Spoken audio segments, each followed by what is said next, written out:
We rise with a purpose, shine through the night. Voices of courage, lifting the light. Step into your moment, let your spirit fly.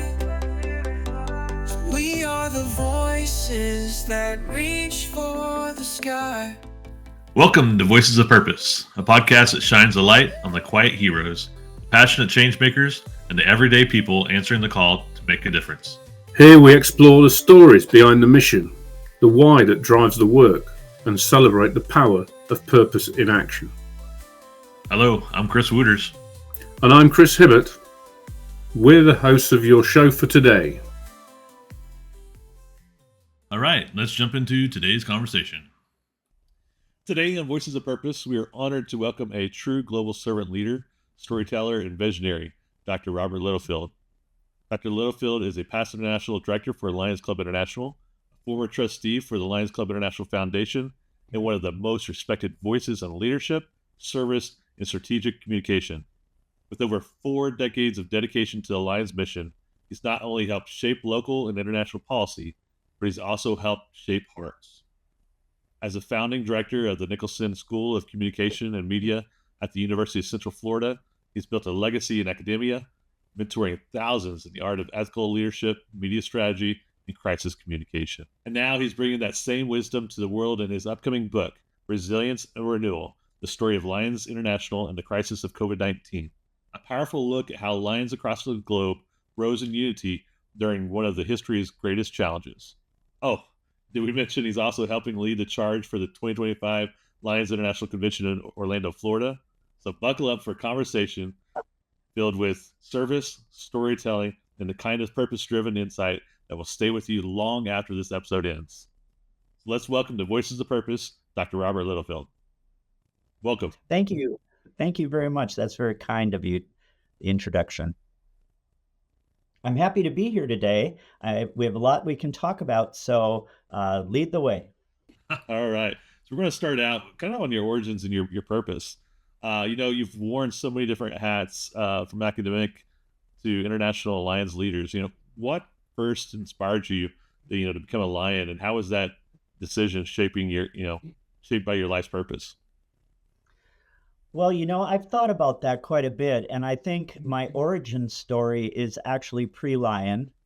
When I was in high school, I was on the debate team, and I was reasonably successful, as any high school student would be. You win some, you lose some.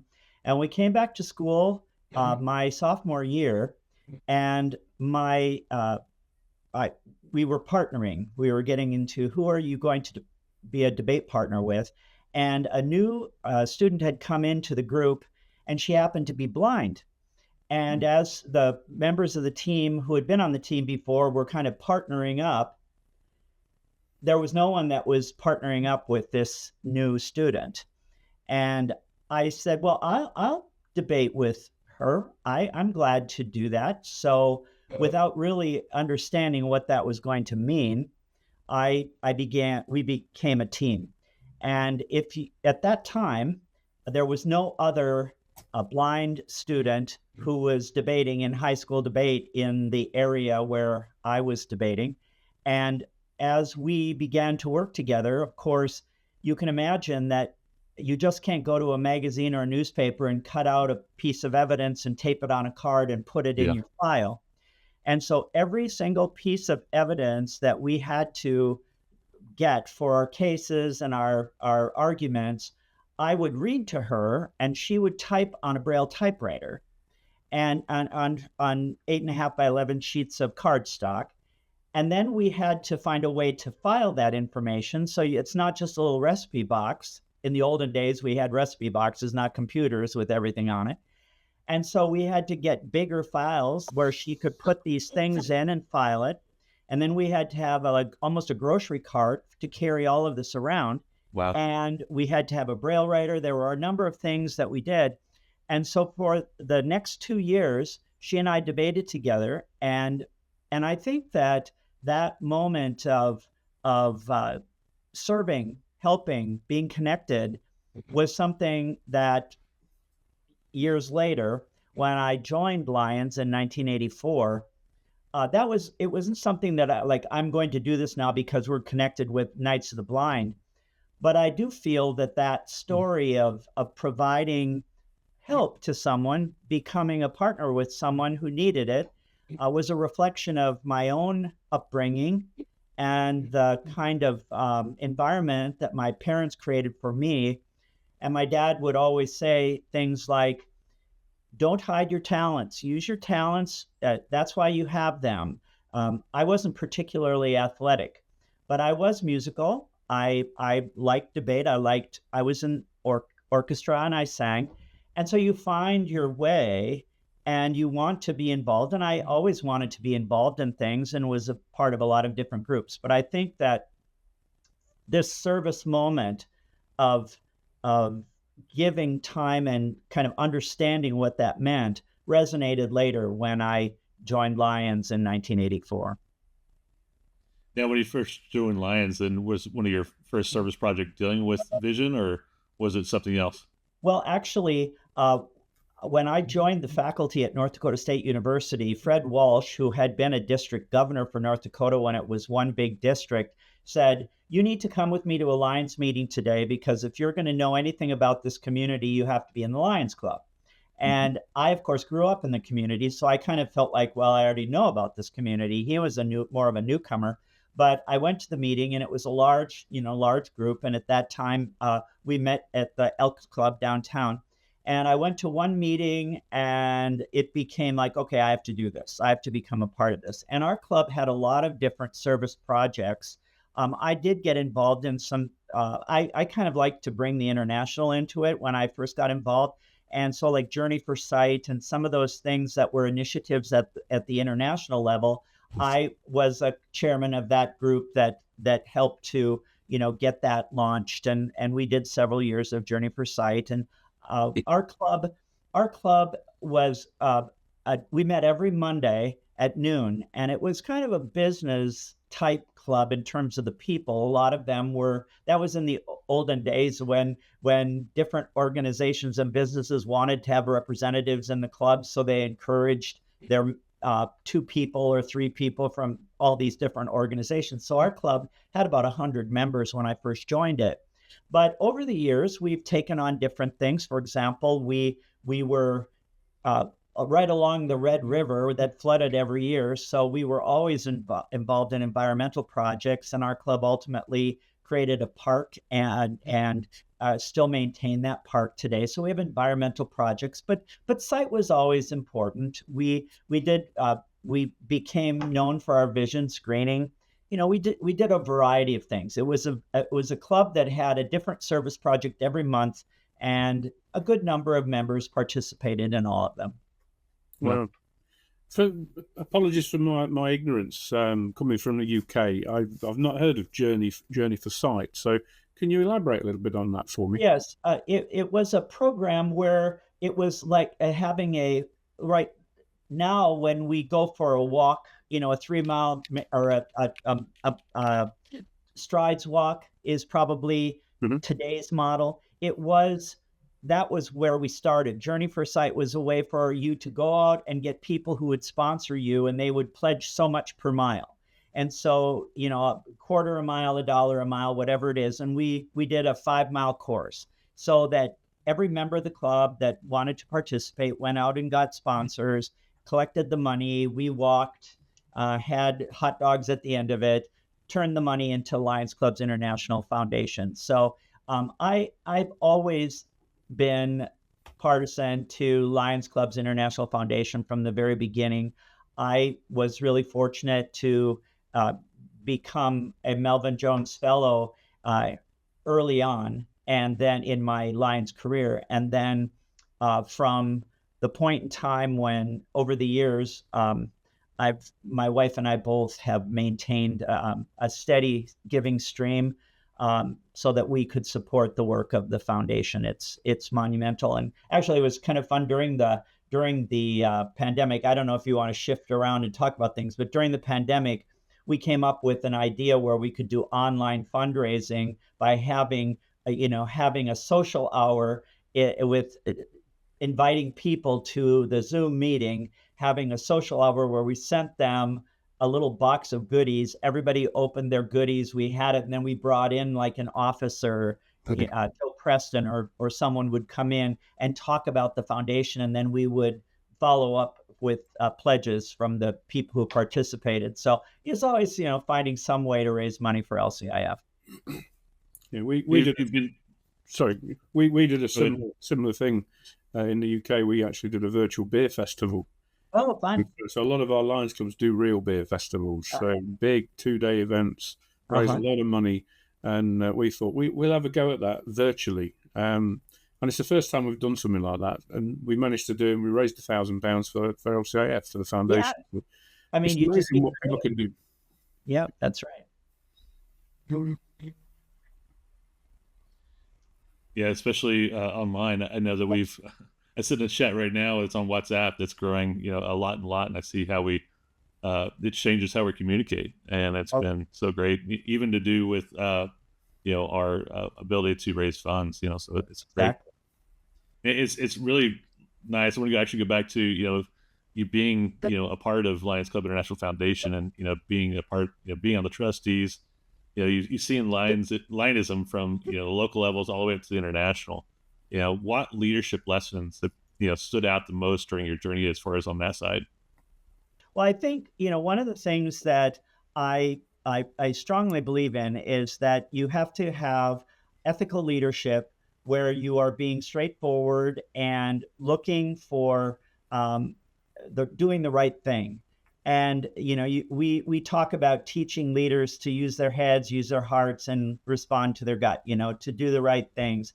And I do think that that's an important lesson at any level that you need to follow. But one of the things that I would always say is that I look at leadership as in a very prospective way, where you're looking positive, you're looking forward, looking for ways to move to a new place rather than focusing on the past and what's happened.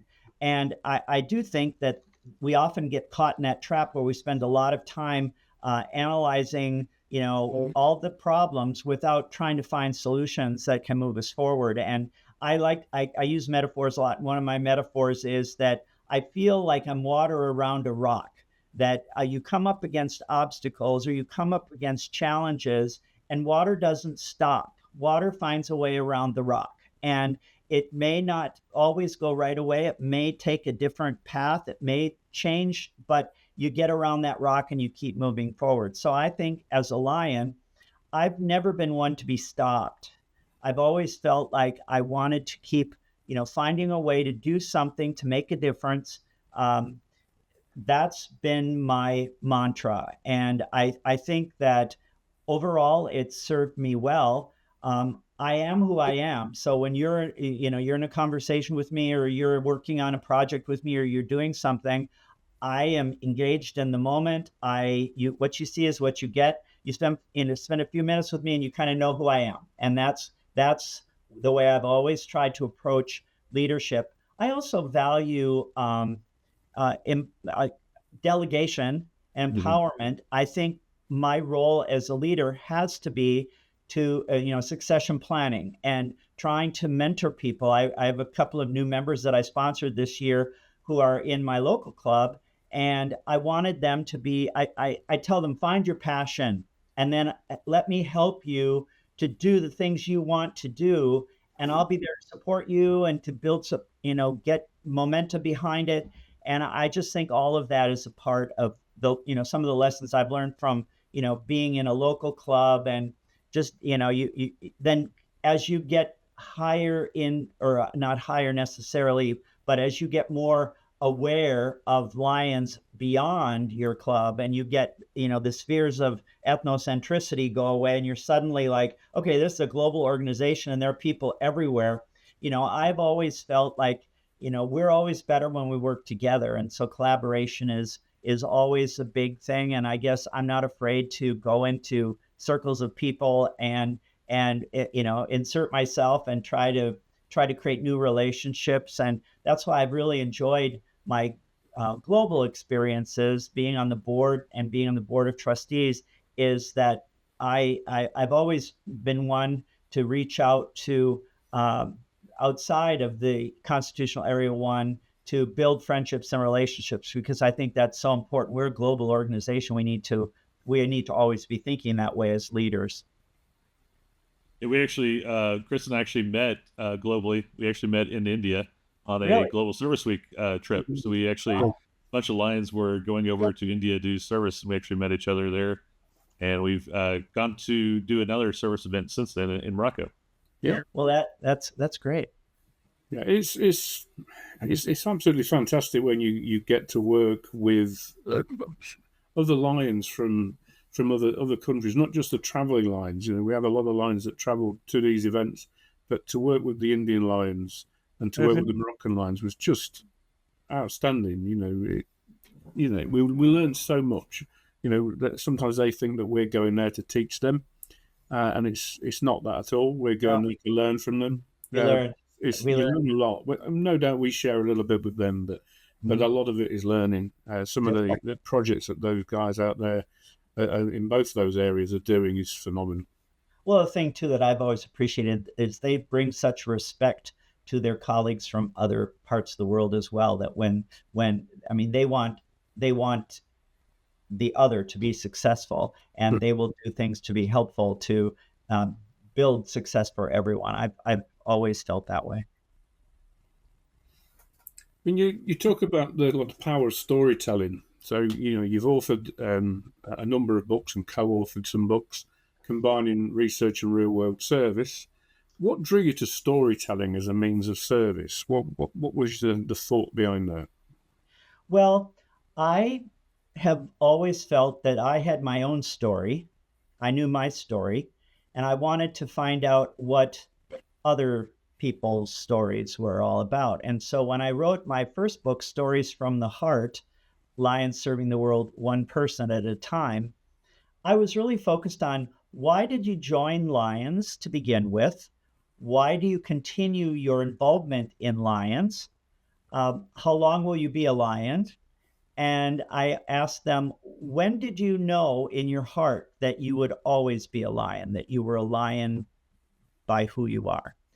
And I got responses from almost 1,000 Lions from around the world. It was a great experience where I actually sent questionnaires out in the languages of Lions so that I could get in their native languages back their stories. And then I got students I was working with who were native speakers of those languages, who then translated into English so that I could to write the book. But what I learned is that the commonality in the stories was amazing, that people join for certain reasons, ranging from they want to be with friends, they think it'll help them in business, there's some altruistic motivation, but the reasons are pretty consistent. And they stay because they like being around people who share a common perspective. I think in the world today, we need to gravitate toward community, and finding that's important. But the stories from their heart, when did you know that you'd always be aligned? When did you know in your heart? Those were stories that I can tell you now, that if I were to start recalling them, and there are stories that I can specifically recall. I wrote that book years ago, but I can tell you the stories and they still make me cry, because when the stories are told and you realize the impact on that person, and it's like it changed their life. And that's the power of storytelling, because you get everybody's story. We get a lot of facts, we get a lot of news, we have all of this kind of meta analysis of what's going on in the media. But the power of the narrative equalizes everyone.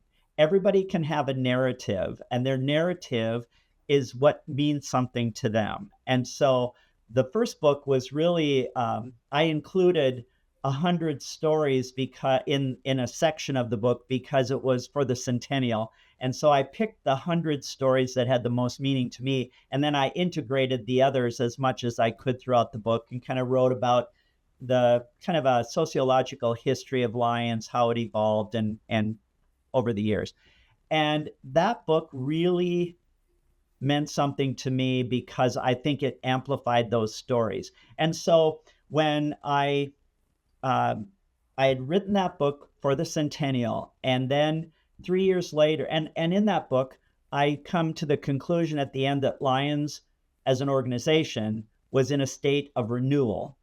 In the 5 stages, that renewal is the one before you start failing, and you decline. And in renewal, you keep looking for ways to make yourself better. And we had just elected Gudrun as president. We had just launched a new big campaign for fundraising for LCIF.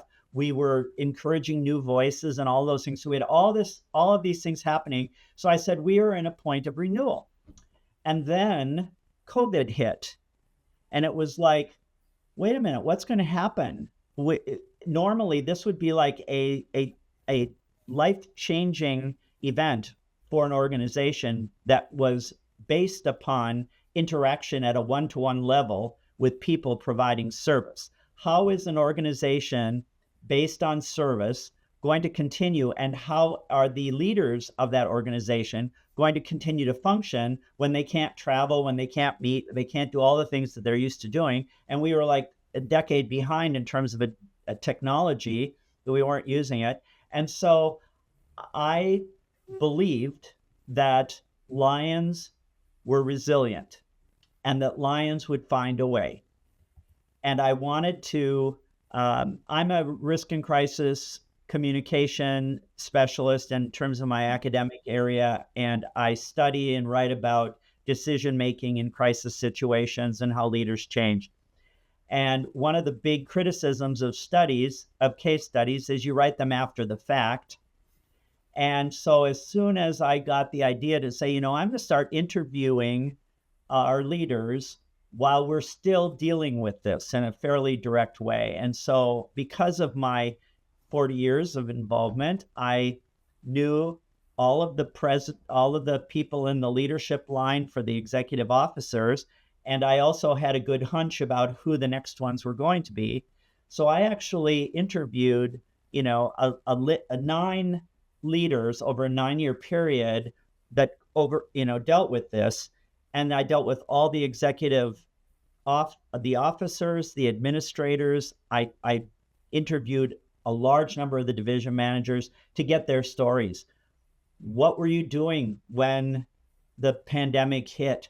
How did it affect you personally? How did it affect your family? How did it affect your work in Lions? How did it change the structure?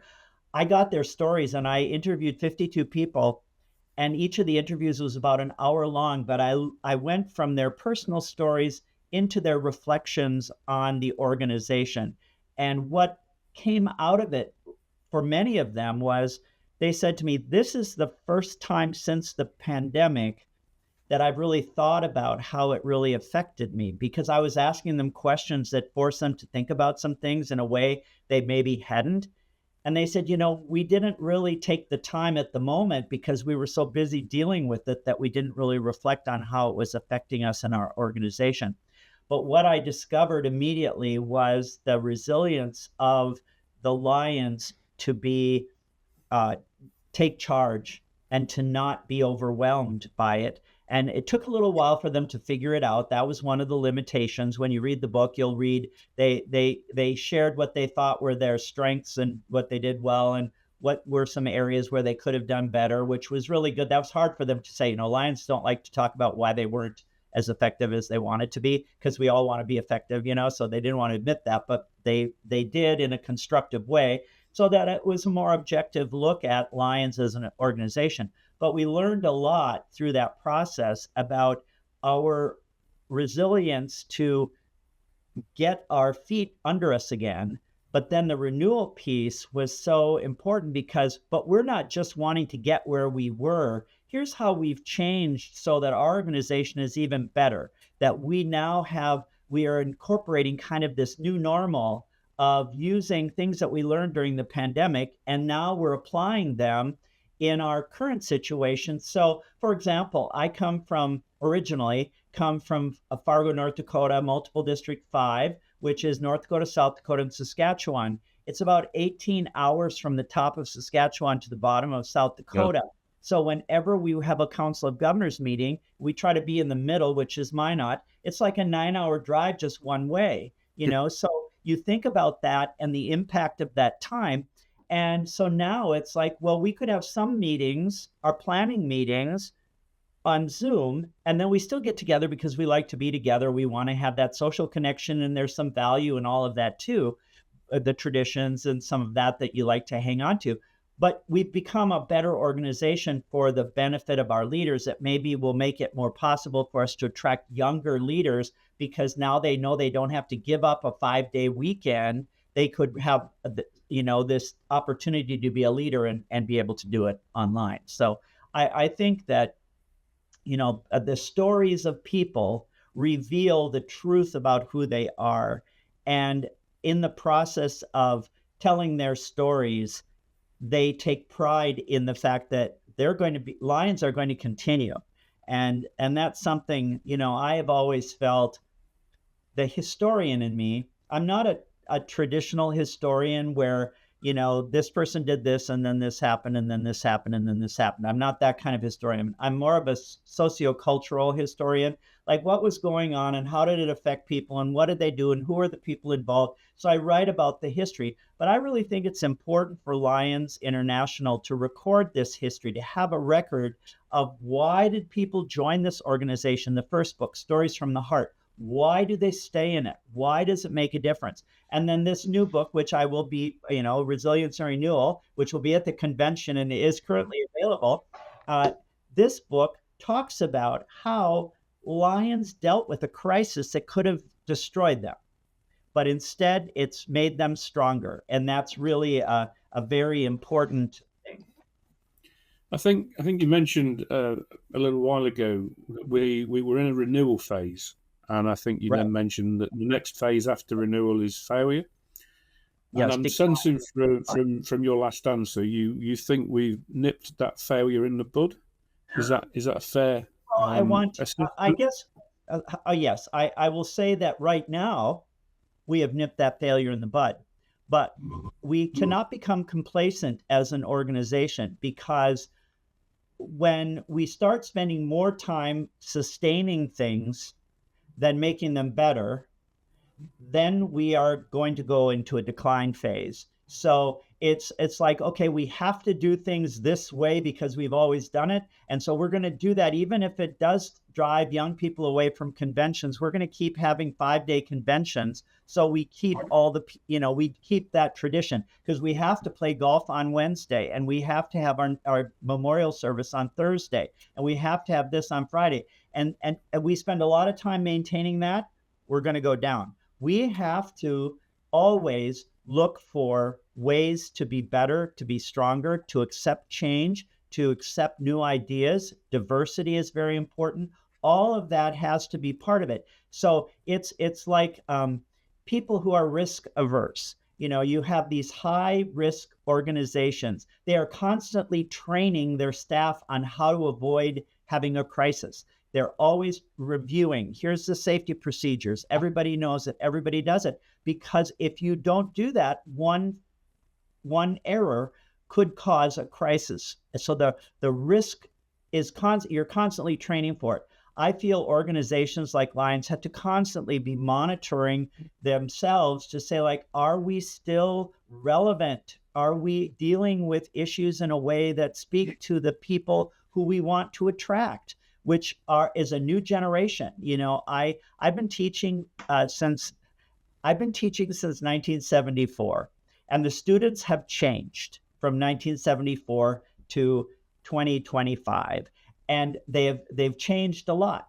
I cannot teach the same way that I taught in 1974. I have had to change. I have to keep doing that to stay relevant, and to make them feel like I'm giving them what they think they need to be successful in life. So our organization has to do that too. We have to say, like, we have to constantly be doing these kinds of reviews. The Club Excellence Plan. I just did a training session with my local club. We have our new officers, and we had a retreat. And I went through that process with them and said, here's what we did last year. Now let's look at these different areas. How might we build on what we did last year? How might we overcome some things we didn't do as well as we wanted to? What are we going to do? And that kind of constant reflection is very important. And that's a part of storytelling, because you tell the stories. That's brilliant. It's brilliant.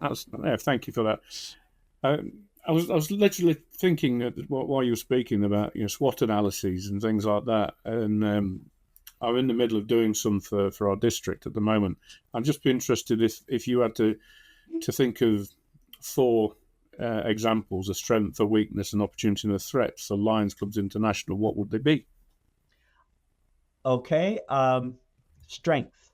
I think a strength is that we do have a very committed core of individuals that are in areas around the world who all want to serve their communities. I think the strength is that no matter where you are, you're going to find people who are committed to serving the world. And I use the word making the world a better place. That's I'm an ambassador of goodwill. I was given that honor by Dr. Yamada. I live that principle. I try to do the best I can. So I think we all try to make the world a better place. And where there's a need, there's a lion. That was my campaign slogan when I ran for the international board in 2014. So it's certainly, that's a strength. I think a weakness is that we have become complacent in some areas where we are not as willing to get out there and really promote ourselves to encourage new members to join. And honestly, this is historical. We were the first constitutional area. And as we've gone through our world, I can watch other constitutional areas who have gone through the maturity cycle that I described in the United States. And I think we are in a kind of a inflection point in the US, or in Constitutional Area 1, where we are trying to renew.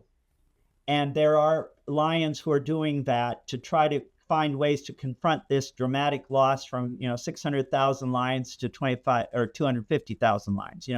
That over a period of years. That is a weakness. And I think that the efforts right now from AP Singh and the Mission 1.5, all the push that's happened over the last year and this coming year, we're trying to address that. But I do think that's a weakness, that the everyday Lion has become complacent and maybe has forgotten how to recruit. Whereas in the early days, it was like you just went out and you started recruiting people and people came in. And that's how we see some of the developing world, that I would call the developing world, are attracting people who have means to come in and be the ones who are serving. And that's the way it was in the US too, of course. It was the business people, it was the wealthier to-do people that started. And then as it democratized and everybody came, then not everybody had the same kind of, interest, but that's the way it is. Okay, so that's the weakness.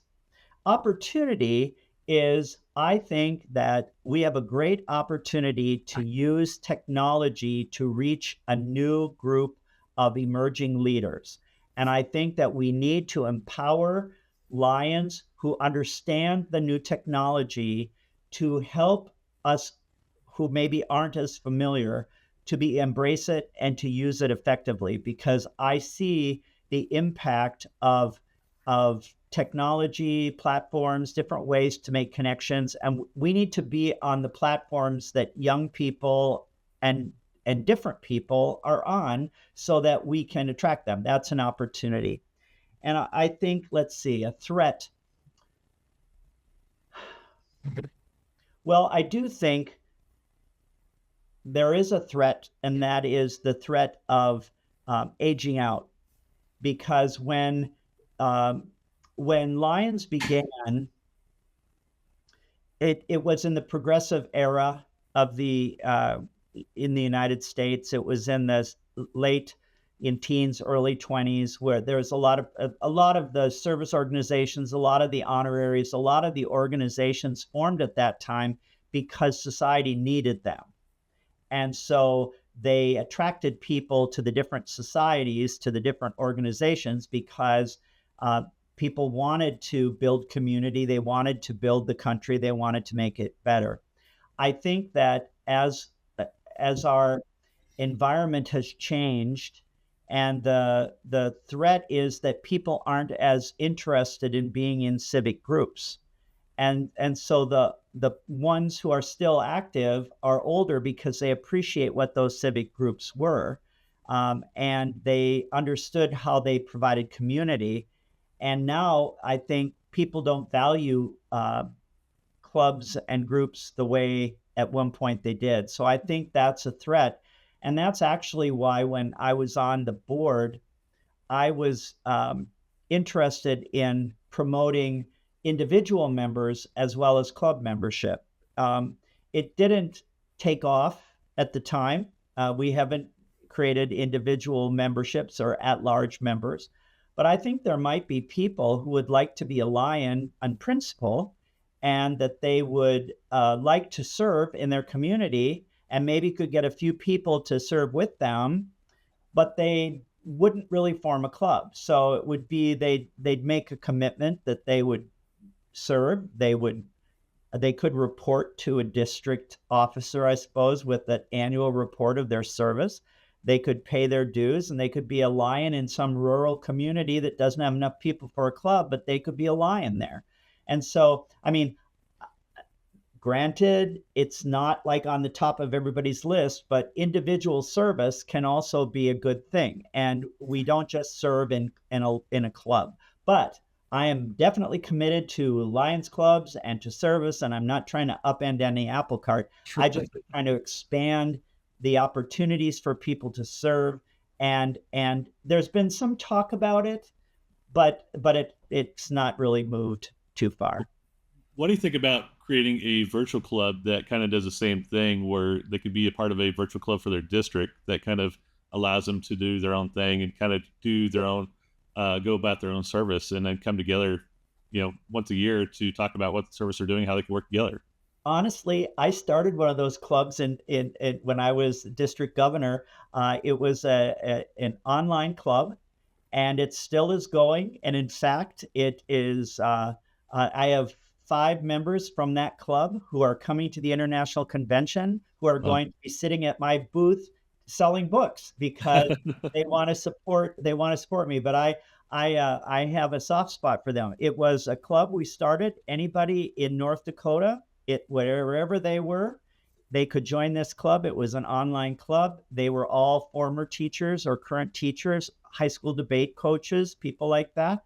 And they joined the club, and they meet monthly online to talk about what they're going to do. They see each other fairly regularly at tournaments during the course of the year. They plan a major project at each of their qualifying events, and they give student scholarships in the spring to help support students going to the national speech and debate tournament. So that is their Awesome. thing. They collect glasses, they collect food, they do environmental projects. They did a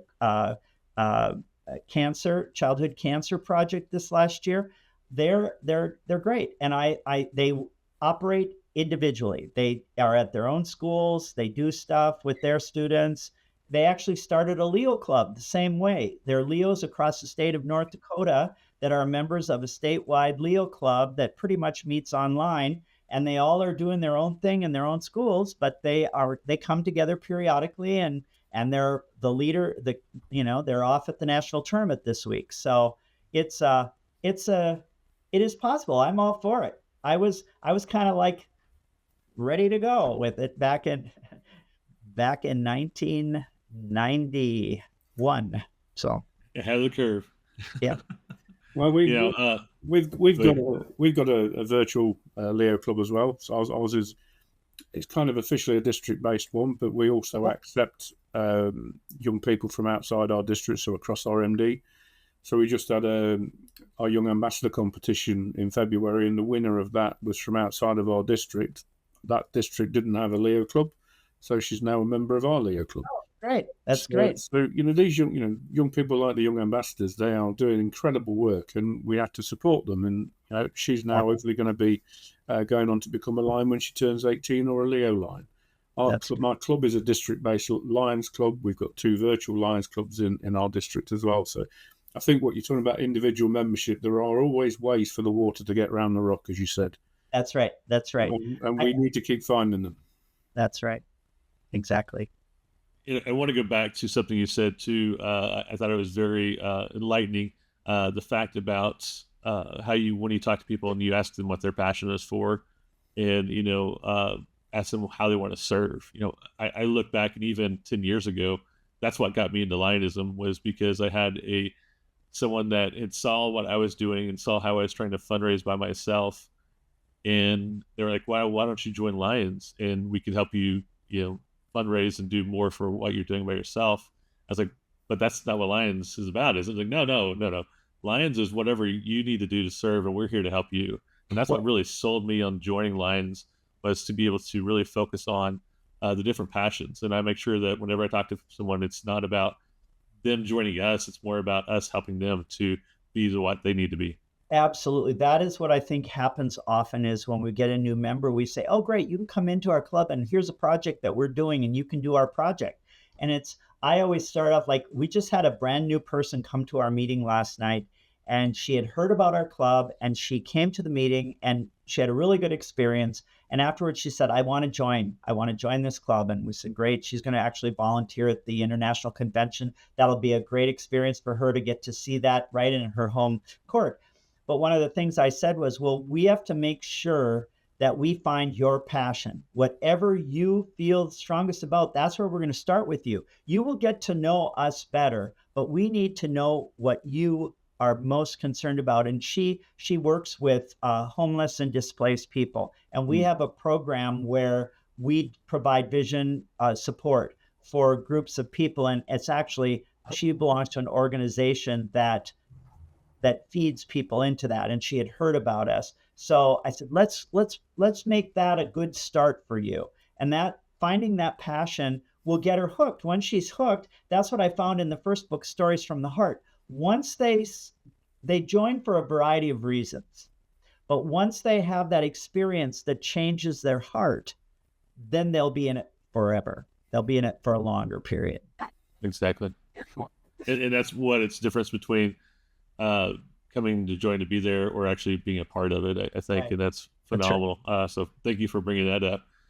One of the things that you've talked about a little bit already is you're helping lead the charge for the 2025 Lions International Convention in Orlando.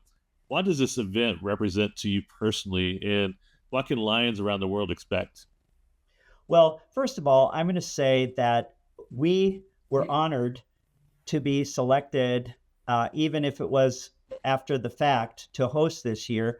It was a little daunting to be able to, to take it on. We had just bid for the 2031 convention, so we had put together the materials we needed, and we'd had a site visit, so at least they kind of knew what to expect when they did decide to come here.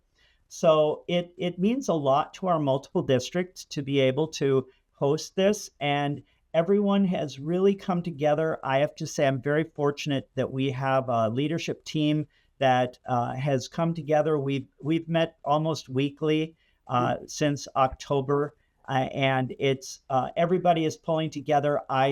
I've had some moderately sleepless nights, just worrying about certain things, but everything seems to be coming together, and I think we've got some really special moments that will be historic in some ways for some of the participants. So I think that's going to be very great. I think our convention facilities will be wonderful. Is everything going to be 100%? Nothing is 100%. Nobody bats 1,000, but we're going to be up in the upper ranges. And that's one thing, I was just looking back through some of the things that I personally have been a part of. And, I don't always, I like to do a very good job. And don't get me wrong, I do like to win. I like to be successful, all of that. But it's not essential for me to be always the best, but I want to be in the top group. I want people to say, Orlando was one of our really good conventions because. I want that to be the story. And so I believe that it will be. I think people will say, wow, what a great job those Lions of Multiple District 35 did to pull this all off for us in 7 months, and to do it with a real commitment and dedication to making sure we all had a good experience. So that's one thing. For me personally, I've had a lot of great opportunities in Lions. I rose through the club, district, and multiple district levels.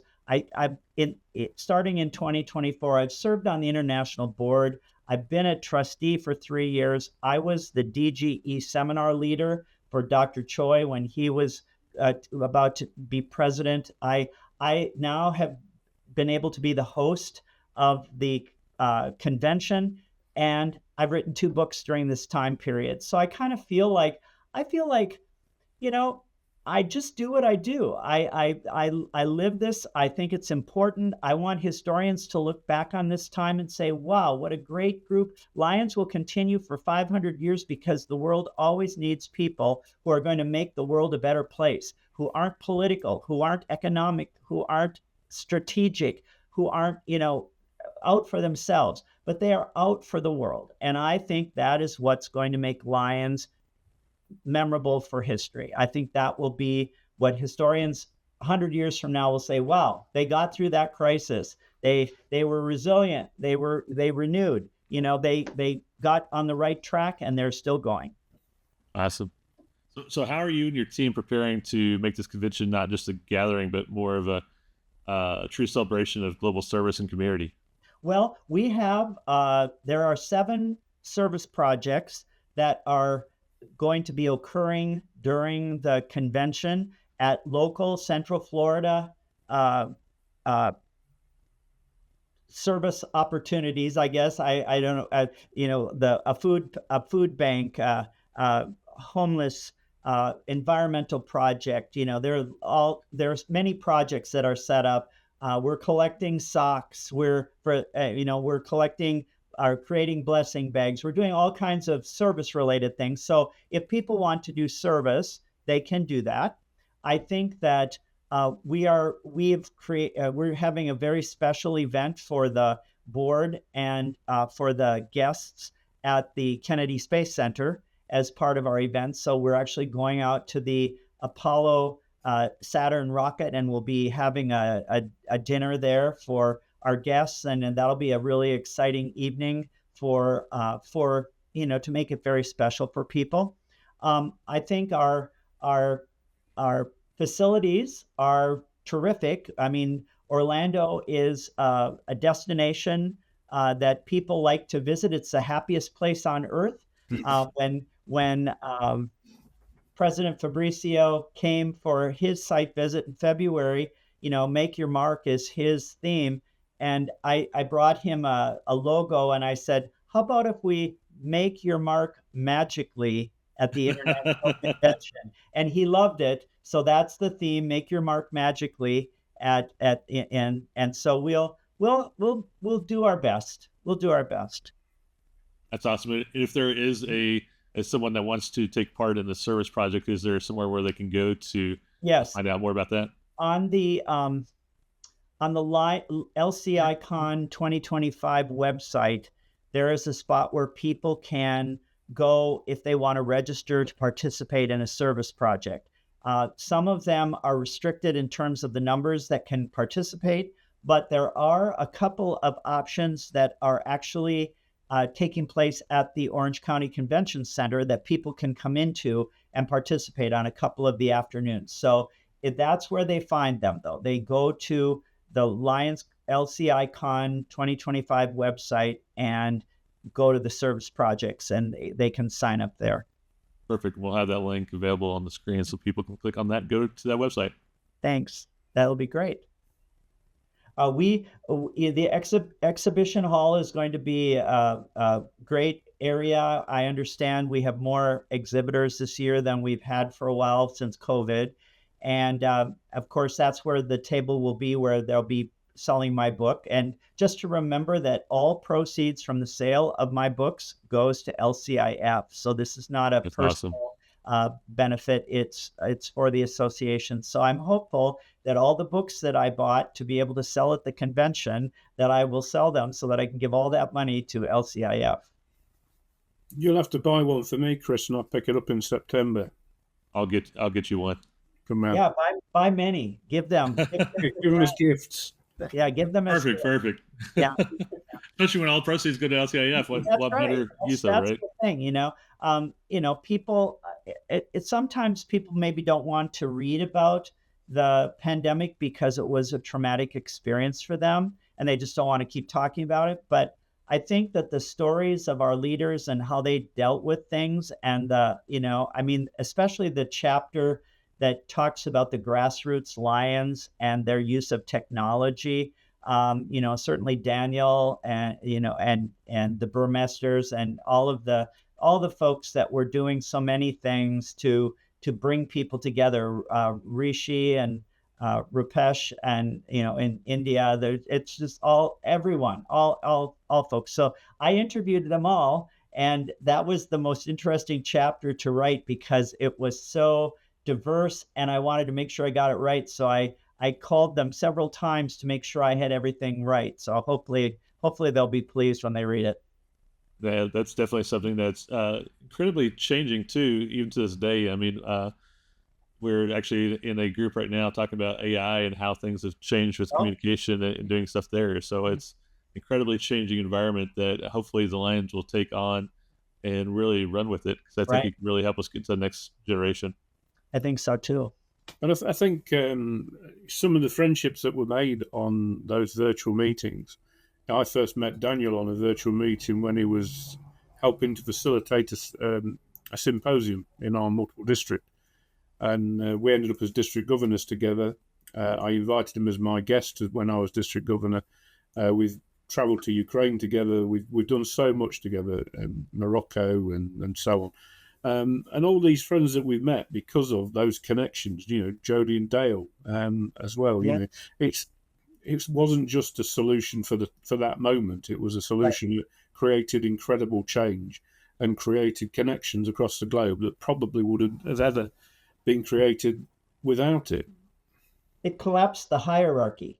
That's really what it did, because when you go somewhere and you see the president of Lions somewhere off in a distance, I can't even get close to that person to talk to them, needless to say. And you have all these layers of people. And what COVID did it democratized, it collapsed the hierarchy. So everybody was in a box on a screen. You could be sitting next to the vice president, or you could be sitting next to a person from another country, but you were in this group. And suddenly our leaders were able to talk to the Lions and find out things that they normally wouldn't know. And the other thing that happened was, I'm a communications person. I teach I started my career teaching people how to speak publicly. And, you write a speech and you give the speech, and you present it and you get some feedback. And one of the problems with Lions is because we have to translate something into 15 languages, the messages are so scripted that you never get that kind of flexibility, that dialectic kind of thing going on. And so what COVID did is it increased the two-way flow, because you're talking back and forth with, Brian Shee and Patty Hill. You're getting, Doug Alexander, the voices of people who are making decisions are talking to you and asking, well, what do you think? How are you dealing with it? What's happening in your area? And suddenly you feel like empowered to be more than you were, and they lose the magic curtain, the Wizard of Oz, pull back the curtain, and you see they're just people like we are, and we're all trying to do the same thing to make the world a better place. That's what was amazing. Sorry, Chris, go on. You find, especially with AI and dealing with like Zoom and stuff, being able to automatically translate, before you had to wait for a translator to translate to you, but you can see it right across the screen. So there can be faster reactions, faster just dialogue. And I often know that you don't have to wait for an interpreter, so you don't forget what you're saying. Right. So you're waiting for the interpreter. But like I said, it's more right, it's true, it's actual personal stuff. So it's been wonders. Mm-hmm. I was just going to say that, going on these global service weeks, and actually the first thing that Daniel says at these things is leave all your titles in your room, and it starts like that, and we don't talk about international presidents, past international presidents, PIDs, PDGs, any of that. It's Lion Brian, it's Laurie, and you see some of the messages that we get from Brian and Laurie and Patty an AP. They're talking to us like friends. They're talking to us like equals. So I think what you described as breaking down the hierarchy and removing the curtain and all that, I think is really, really good analogies. Thanks. Well, I've got one little closing question for you, and it's if you could leave our listeners with one message about the power of purpose-driven service, what would it be? Don't be daunted by obstacles because they're always going to be there. You need to know, kind of set your course on what you think is the right thing to do. And you need to be following that. You need to do the right thing for the right reasons, and don't let negative thoughts, don't let the past, don't let the fears overtake you. That be confident that if you believe in something, there are others that probably do too, and maybe they're waiting for you to move a little bit forward, and they'll be right there with you. And so don't underestimate your power on others to see what the right thing is, and just keep going forward. So I want, that would be my hope for people, is that you just don't give up, keep going, and be a good model for others. Is that okay? That's awesome. That's perfect. And if we can go ahead and promote, if you don't mind pulling your book up right now, again, we want to promote your book once again, Resilience and Renewal. There is the story of the Lions Club or Lions International at the crisis of COVID-19. So pick that up online, or pick it up at the Lions International Convention in Orlando. Coming to the convention, actually, more of your money will get to LCIF if you buy it at the convention, because when you buy it online through the different vendors, they don't give as much back as you will get if you buy it at the convention. But certainly, any good deed is a good deed. So don't get me wrong. And I'll be happy to sign your copy if you buy one. And if you buy one for Chris in England, I'll sign it for him so that you can take it to him so you can have it. Oh, thanks. So you're actually going to have enough time to actually sign copies? Actually, here's what I did. I had some advice, and some people told me that I should pre-sign, so I pre-signed 350 copies of the book, and they're hardcover copies. I put a bookmark in it, so they're pre-signed, and those are the biggest contributors to LCIF. And then there are soft covers as well, and I'll sign those individually. I'm going to do a book talk on Tuesday afternoon at 1:15 on the Lions World stage in the exhibition hall. I'll be doing a half-hour book talk and Q&A, and then I will sign books after that on Tuesday afternoon. And I'll be around, so if people come with their book to me, I'll be glad to sign it. Well, that's perfect. And once again, thank you for that. I know I will be going down there. Hopefully I'll be able to help out. I'm actually talking with my marketing committee right now and seeing how we get more people down there to help out in Shadow, because we actually have it coming to DC in 2027. Yes. So we're trying to learn as much as possible as we can from you guys, knowing we're going to have to deal with it and go through it, 2 years. And, what better people to be able to shadow than your team. And I know you guys have done a great job. And I know you will do a great job, and we look forward to seeing you guys in Orlando. Well, and we wish you all the best too, because 2 years away, it'll go by pretty fast. Believe me. All of a sudden, it's like I was always saying, like, okay, it's a couple months, and now it's like it's 14 days. We will have people here and starting to arrive on the 5th of July. So just let that sink in. Yeah, that's where. So quick story on that. We actually learned that we had won the international convention during COVID.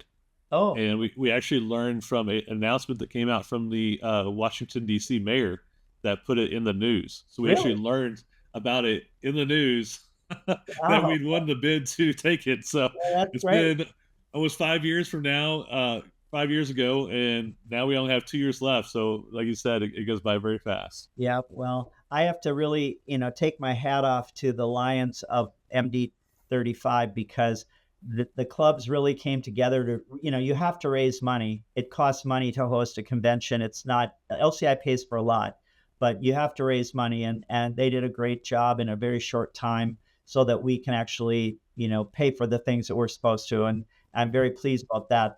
That worry went away. So that's good. And I also want to congratulate you for having the best background so far of all of our guests. Thank you. I get all every often we have a knight behind our guests. I know. It's kind of protection. I feel like, if ever I need anything, I just kind of stand there and it's like, what's in that knight? What is in that knight? So it's the spirit of fighting on. Well, as a Nebraska Cornhusker football fan, I got to know your college quite a bit since one of our alumni are actually back coaching there. Now he's back.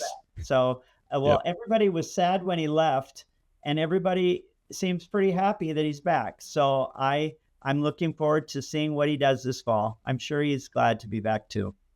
That's awesome. Well, thanks again. Any last words, Chris? Yeah. Thank you very much, Robert, for giving us your time. I think some things that really stand out for me is the power of storytelling. I think the fact that you talk about passion, you talk about innovation, you've talked about finding your purpose, and your book about serving from the heart, telling stories about why Lions do what they do, and even non-Lions, is exactly why we set up this podcast. We were talking when we were in Morocco about trying to give people a platform to share their stories. So it seems you may have inspired us. I feel like you've educated me, so thank you for that. It's been an absolute pleasure and a privilege listening to what you've been saying. So thank you very much. Thank you so much. I'm honored that you chose me. Not everybody gets a chance to do this, so I'm really glad that you asked, and I enjoyed talking with you, spending this hour with you. I wish you were coming to Orlando. We could treat you, but I'll have to give the other Chris your attention. Well, say hello to my district governor-elect, who's also called Chris. Oh, okay, great. Chris will probably introduce Chris to you, so there you go. Okay. I will introduce Chris to you. He's a great guy as well. Okay, probably wearing Mickey Mouse ears. Oh, yes. Well, I've got my plans, so I'm not sharing anything before the convention, but I will. I'll be having some fun too. Awesome. Brilliant. Well, do you have any last words for us? No, just thank you very much, and keep doing what you're doing. I think that's great. You're giving voice to people, and this was a nice opportunity to talk about some things that are important to me. So thank you very much. Thank you very much again. And once again, if you guys want to get this book, pick it up in the store, or come down to Orlando and get it, and look for more stuff at Orlando. So it's not too late to come down to the International Convention and be a part of that. Great. That's right. Come on down. Now for a little fun from Winchester and the other guy.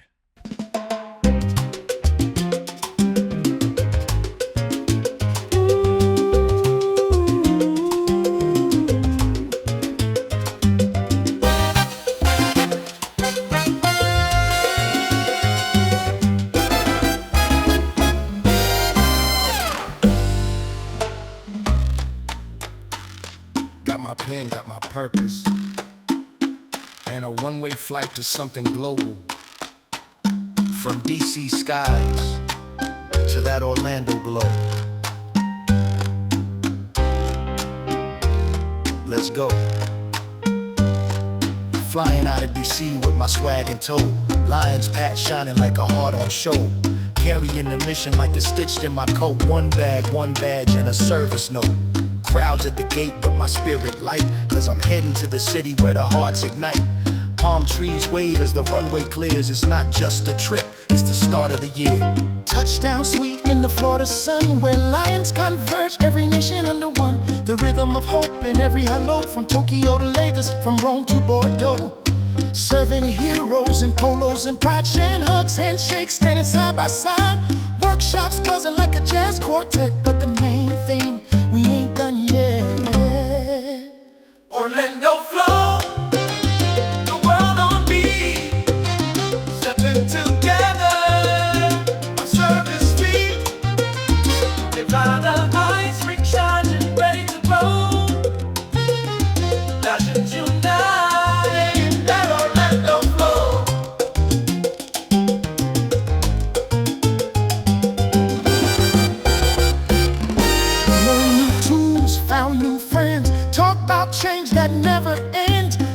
now why? Heard yours too. A global choir singing we serve true. It ain't a party, it's a purpose vibe. From suits to sneakers, we all subscribe. Not for credit, not for show, but 'cause someone out there needs us to go. We came with open hands. We leave with open hearts. Orlando flow, now back to the street, taking that fire to the world we meet. Eyes on the need, hearts in the know, serving heroes, pride in that Orlando flow.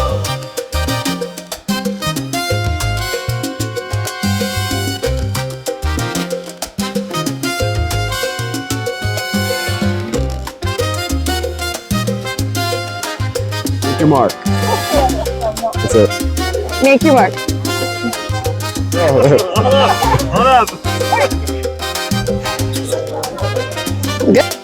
Make your mark. From DC to the globe, we fly home to serve. In a world, in a world, in a world, in a world.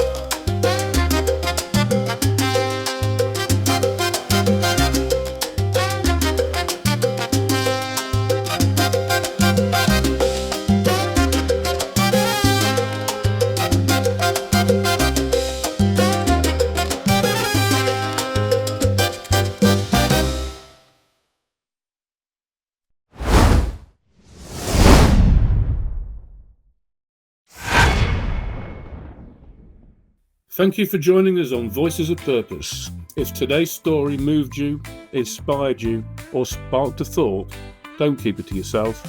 Share it, live it, let it drive purpose in your own life.